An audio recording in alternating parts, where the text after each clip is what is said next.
Assalamualaikum warahmatullahi wabarakatuh. Salam sejahtera untuk kita semua. Selamat datang untuk rekan-rekan mahasiswa yang saya banggakan dimanapun Anda berada. Semoga kita selalu dalam keadaan sehat walafiat dan selalu dalam lindungan Allah Subhanahu wa Ta'ala.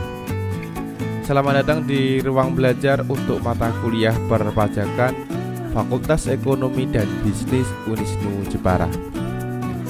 Pada pokok bahasan kali ini kita akan belajar terkait dengan di ketentuan umum perpajakan. Untuk pokok bahasan di dalam ketentuan umum perpajakan, jadi setelah kita belajar, kita memahami konsep dari apa itu NPWP, apa itu kaitannya di SPT. Dalam hal ini adalah kita akan melanjutkan terkait dengan di pemeriksaan. Apa sih sebenarnya pemeriksaan itu? Jadi setelah wajib pajak itu menyampaikan SPT ya, kemudian akan dilakukan yang namanya kegiatan yaitu pemeriksaan. Jadi setelah surat pemberitahuan, jadi jika memang diperlukan ya, maka Dirjen Pajak atau Fiskus akan melakukan pemeriksaan terhadap data ataupun keterangan yang Anda sampaikan dalam SPT. Ya. Maka dari itu, apa sih sebenarnya pemeriksaan itu? Jadi, pemeriksaan itu sendiri merupakan serangkaian kegiatan menghimpun dan atau bukti ya, mengolah. Jadi, serangkaian kegiatan menghimpun dan mengolah data, keterangan dan atau bukti yang dilaksanakan secara objektif ya, dan profesional sesuai dengan standar pemeriksaan yang ada. Itu di pemeriksaan. Lalu kapan dilakukan sebuah pemeriksaan? Jadi pemeriksaan itu dimulai dengan pertama kali yaitu menyampaikan surat pemberitahuan pemeriksaan lapangan. Jadi Dijen Pajak atau Fiskus, jadi yang pengelola pajak akan menyampaikan surat pemberitahuan terkait dengan di pemeriksaan lapangan atau surat pengiriman atau pengiriman surat panggilan. Jadi jika tidak cukup untuk di lapangan, misalnya ya jika menyesuaikan, maka cukup untuk dipanggil dalam rangka pemeriksaan di kantor. Jadi dalam rangka pemeriksaan ya, jadi dalam hal khusus ya, misalnya seperti sekarang ini dalam kondisi pandemi, itu kalau saya baca di informasi di pajak.go.id, itu pemeriksaan dapat dilakukan secara daring ya, secara daring. Itu terkait dengan di pemeriksaan. Apa sih tujuannya untuk dilakukannya pemeriksaan? Jadi dilakukannya sebuah pemeriksaan ya terhadap wajib pajak itu dalam rangka kaitannya menguji kepatuhan pemenuhan kewajiban perpajakan. Jadi makanya biasanya pemeriksaan ini dilakukan dalam hal misalnya lebih bayar ya, atau rugi ya, atau SPT tidak disampaikan dengan tepat waktu ya, atau SPT memenuhi kriteria seleksi ya yang ditentukan oleh Dirjen Pajak ya, atau indikasi kewajiban perpajakan yang tidak dipenuhi. Itu kaitannya di tujuan pemeriksaan. Jadi secara umum, jadi tujuan lain dari pemeriksaan itu sendiri memang kalau tadi secara umum itu menguji kepatuhan dari wajib pajak ya. Itu tujuan lain dalam rangka melaksanakan ya pemeriksaan ini. Tujuan lainnya adalah melaksanakan ketentuan perundang-undangan perpajakan ya. Jadi makanya kalau di dalam kaitannya di melakukan atau melaksanakan ketentuan perundang-undangan perpajakan ya, pemeriksaan ini biasanya dilakukan dalam beberapa hal. Misalnya pemberian NPWP secara jabatan ya, atau penghapusan NPWP ya, atau pengukuhan dan pencabutan PKP, pengusaha kena pajak, atau wajib pajak mengajukan keberatan, serta pelaksanaan ketentuan peraturan untuk tujuan lain selain yang tadi saya sebutkan. NPWP, penghapusan NPWP, pengukuhan, atau terkait dengan di keberatan. Itu terkait dengan di pemeriksaan. Jadi contoh kasus ya terkait dengan di pemeriksaan misalnya. Ini saya contohkan. Jadi pemeriksaan SPT tahunan ya, PPh badan misalnya, kalau kemarin saya menggunakan PT FZM ya, pada tahun 2019 ya, data-data untuk SPT tahunan ya, PPh tahun 2019 itu diantaranya misalnya penjualan 5,7 miliar ya, harga pokok penjualan 5,4 miliar ya, biaya usaha 100 juta, PPh yang telah dibayar sebesar 3 juta ya. Kemudian PPh pasal 25-nya 12 juta. Jadi jumlah PPh yang dibayar berarti 15 juta ya. Maka dari contoh kasus ini, apabila dilakukan pemeriksaan ya, maka perintahnya adalah hitung untuk SPT tahunan PPh yang dimasukkan tanggal 30 April ya. Dalam hal ini adalah di PPh ya untuk pasal 29. Kemudian SPT yang dimasukkan dilakukan pemeriksaan oleh ya kantor pajak dengan hasil pemeriksaan penjualan menjadi 5.750 juta. Harga pokok penjualan menjadi 5.390 juta.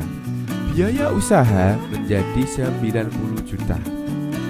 Lalu Anda diminta berapa sih PPh kurang bayar hasil pemeriksaan yang dilakukan oleh ya, Dirjen Pajak pada bulan Desember 2019.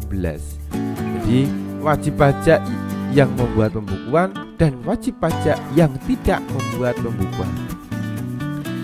Maka dari contoh kasus di atas itu bisa diselesaikan. Yang pertama kita menghitung untuk PPh akhir tahun dulu. Jadi PPh akhir tahun misalnya ini versi di perusahaan sebelum pemeriksaan, yaitu penjualan 5,7 miliar. Kemudian harga pokok penjualannya 5,4 miliar. Laba brutonya 300 juta. Biaya usahanya 100 juta. Laba bersihnya berarti 200 juta. Maka PPh terutangnya adalah 12,5% dikalikan 200 juta. Nah, yaitu sama dengan 25 juta. Sedangkan PPh yang telah dibayar selama tahun 2019 yaitu PPh pasal 22 sebesar 3 juta, PPh pasal 25 sebesar 12 juta. Maka jumlah PPh yang dibayar yaitu sebesar 15 juta. Maka PPh akhir tahun yaitu PPh pasal 29 kurang bayar yaitu sebesar 10 juta. Sebesar 10 juta ya. Jadi kemudian dilakukan pemeriksaan. Jadi pemeriksaan ini diperiksa wajib pajak menyelenggarakan pembukuan.